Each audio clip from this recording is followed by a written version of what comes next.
Hello বন্ধুরা, তো আজকেও কিছু কথা নিয়ে তোমাদের সঙ্গে হাজির হলাম।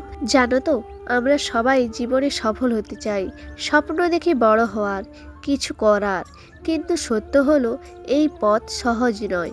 সংগ্রাম, পরিশ্রম, ধৈর্য, এই তিনটি জিনিস ছাড়া কেউ সফল হয়নি। আমরা অনেক সময় বাধার মুখে হাল ছেড়ে দিই, মনে হয় আমরা পারবো না। কিন্তু মনে রেখো, প্রত্যেক সফল মানুষের পিছনে ব্যর্থতা ছিল। রবীন্দ্রনাথ ঠাকুর, কাজী নজরুল ইসলাম, এপিজে আব্দুল কালামের মতো মহান ব্যক্তিরাও বহুবার ব্যর্থ হয়েছেন, কিন্তু তারা হাল ছাড়েননি। জীবনে কিছু পেতে হলে পরিশ্রম করতেই হবে। কঠিন সময় আসবে, সমালোচনা হবে, হতাশা গ্রাস করবে, কিন্তু থেমে গেলে চলবে না। নিজের উপর বিশ্বাস রাখতে হবে। চলো একটি উদাহরণ দিই।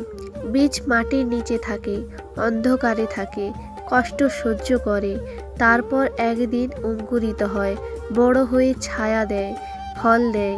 আমাদের জীবনও ঠিক তেমনই। তাই বন্ধু, স্বপ্ন দেখো, কঠোর পরিশ্রম করো, ধৈর্য ধরো, সফলতা আসবেই। শুধু চেষ্টা চালিয়ে যেতে হবে।